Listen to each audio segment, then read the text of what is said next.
Ya pemirsa, guna memastikan situasi keamanan dan ketertiban masyarakat tetap kondusif selama libur mudik lebaran, Satuan Samapta Polres Ogan Ilir melaksanakan kegiatan patroli mengecek kos-kosan yang ditinggal mahasiswa selama liburan lebaran.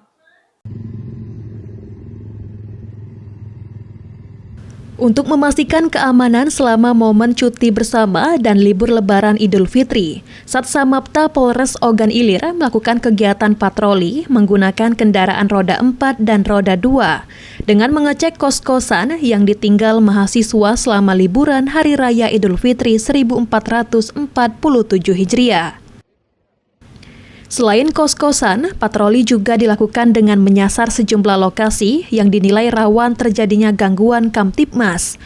Di antaranya kawasan perbankan, minimarket, serta area sekitar Universitas Sriwijaya.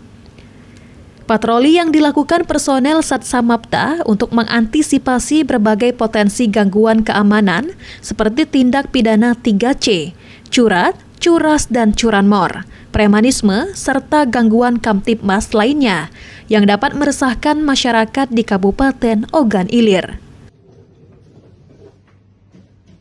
Dan kami memantau dari pusat objek vital seperti perbankan, bank maupun swalayan seperti pasar maupun Indomaret, antisipasi 3C maupun tindak pidana.